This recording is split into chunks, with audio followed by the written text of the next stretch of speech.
Hello everyone and welcome back to my channel. In today's episode, I pick up a very special drug and it's gonna be labetalol. So labetalol is quite interesting, not because it's commonly given in anesthesia, but it has some special specificity that I want you guys to know about.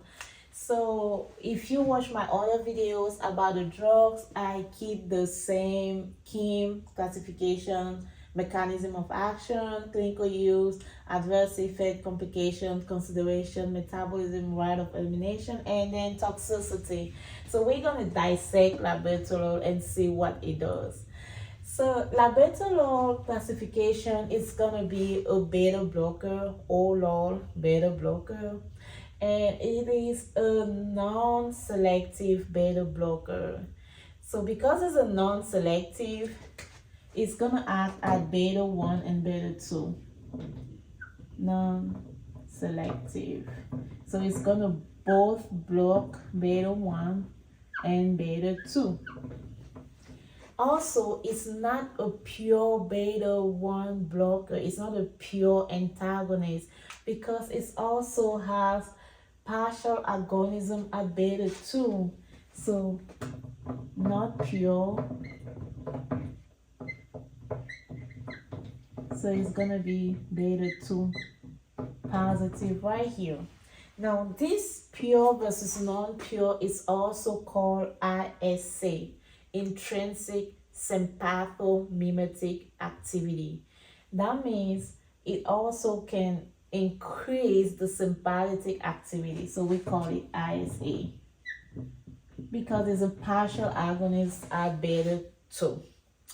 Now, labetalol also has this property that we call membrane stabilizing effect. So membrane stabilizing effect is commonly seen in antiarrhythmic drugs and those drugs that act on the ventricle action potential of the heart. So if I draw an action potential of the ventricle right here, so the membrane stabilizing effect act on this phase 0 to block the influx of sodium right here, to impede on the depolarization of the ventricle. So labetalol has that property, right? So labetalol is also going to be MSA positive, and we call that effect quinidine-like effect because quinidine is an antiarrhythmic class 1A that really acts right here. So we're gonna say labetalol also have quinidine-like effect.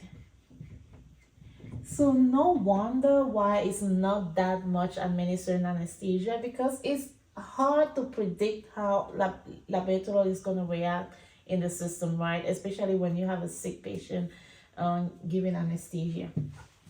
So that was it for the classification. Let's talk about the mechanism of action. And I think we went through it. We combined both. So the mechanism of action is going to block alpha 1 and beta 2. It's gonna be also not pure. It has an intrinsic sympathetic activity, partial agonist at beta 2.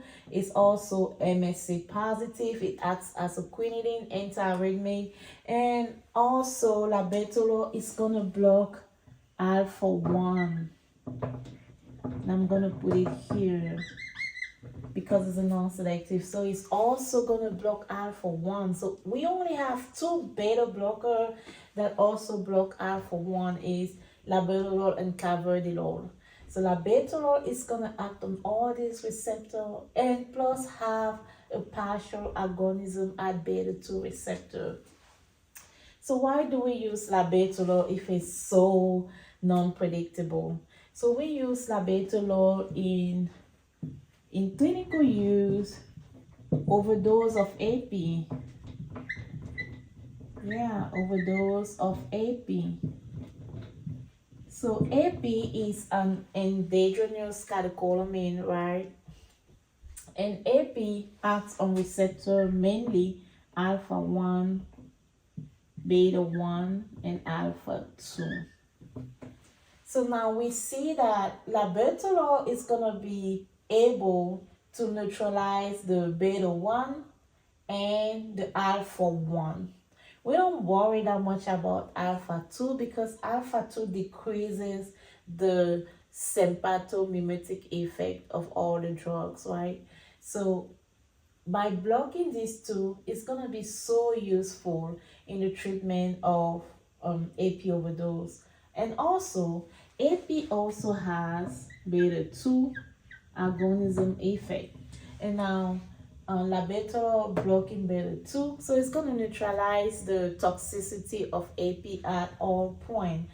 And because it also have an intrinsic beta 2 activity, so it's still gonna have that vasodilation that we want. So it's a perfect drug for epinephrine overdose.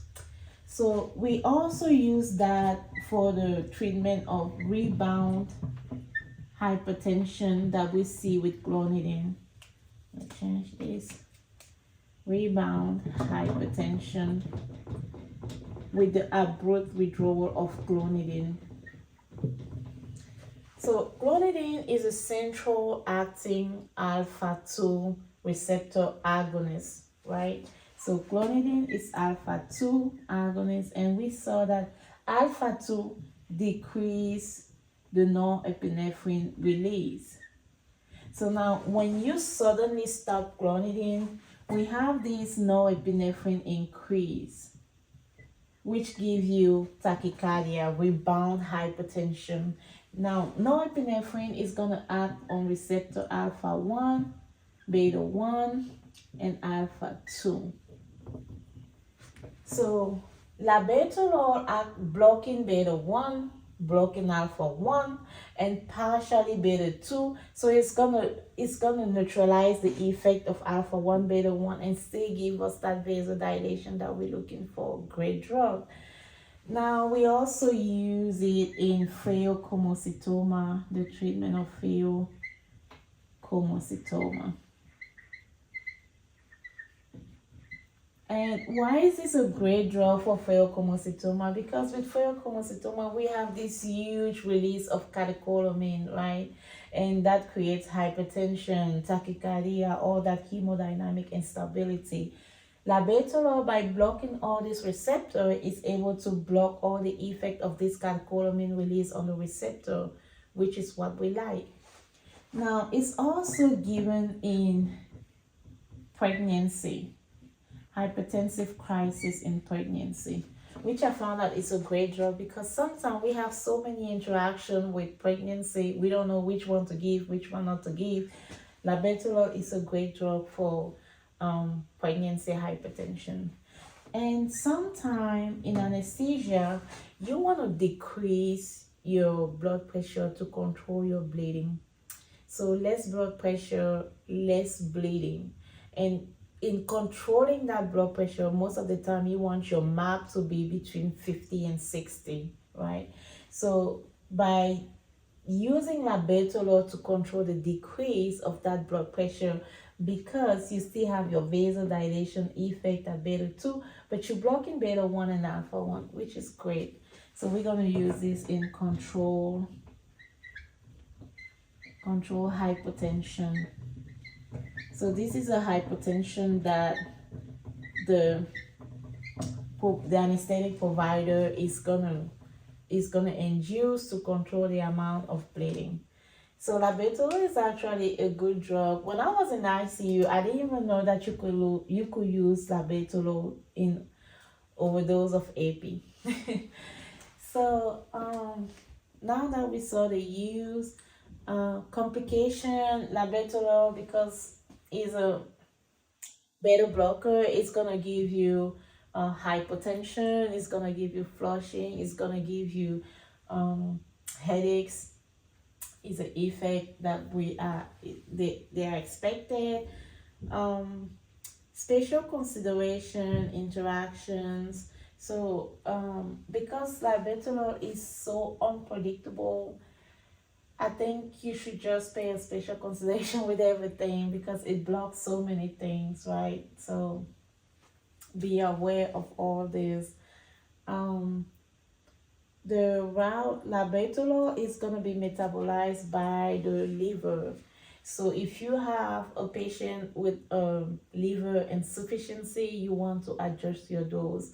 But you don't need to adjust the dose if the patient has a renal disease, because it's not going to be metabolized by your kidney. The route of administration, labetalol is going to be given IV. Now, the toxicity, and because labetalol is a beta blocker, all toxicity of beta blocker have the same frame that you have to use, and I'm going to talk about it. So the first thing you want to do when you are in the presence of toxicity of any beta blocker, you want to give fluids. Why? Because beta blocker, most of them are going to decrease your cardiac output, and most of them are going to vasodilate, like we saw with labetalol. So you want to give your vasculature a little bit of tone by increasing the amount of fluid. So you want to first start with fluid. And then you want to give drug like glucagon, atropine, and calcium chloride. So glucagon is a stimulant of sympathetic nervous system. So glucagon is going to make everything bounce back. It's going to increase the heart rate that labetalol blocked. It's going to increase the cardiac output, so which is going to be good. And because labetalol acts on the receptor, glucagon does not act on any receptor. So it's going to be a great drug to kind of bend on the toxicity of labetalol. Now, atropine is an anti-muscarinic drug. Muscarinic related to acetylcholine, so it blocks the effect of acetylcholine. We know that acetylcholine depresses the heart, decreases the cardiac output and heart rate. So if atropine block that, so we have increase in heart rate and cardiac output, which counteract the toxicity of labetalol. Calcium chloride is going to help you with the strength of contraction of the heart. It's going to increase the contractility and the force of contraction. These are great drugs that does not necessarily need to act on the receptor. Now, the drugs that are going to act on these receptors to counteract the activity of any beta blocker, you want to give isoproterenol or dobutamine. So why do you want to give them? Isoproterenol is a beta 1, beta 2 agonist. So what it's going to do is going to kind of neutralize the beta 1 antagonist effect and the beta 2 antagonist effect. And it's a great drug because we still have a partial beta 2 agonism here. So which is a great drug for beta blocker toxicity. The butamine 2 also have beta 1 and a little quantity of beta 2 activation receptor. So the butamine is also going to be a good drug to counteract the beta blocker toxicity. And like this is going to be in the case of the special consideration that you don't want to give. You never want to give AP. You never want to give AP. All here in overdose of AP, we give labetalol, right? But the overdose of labetalol, you never want to give AP. And even norepinephrine, you don't want to give norepinephrine too. Now, why you don't want to give this drug? Because with the norepinephrine, more so norepinephrine is going to act on alpha 1, alpha 2, beta 1. So if you have a toxicity of beta blocker, so beta 1 is going to neutralize the beta 1 activity, and you're gonna be left with this alpha 1 activity, and this alpha 1 is gonna vasoconstrict all your vessels, and you don't want that, right? So you never want to give norepinephrine for beta blocker toxicity. Also, even AP, you don't want to give AP, but it's to a lesser extent with AP, because AP has beta 1, beta 2, alpha 1, alpha 2 agonism. So beta 1 is going to control the beta 1 effect.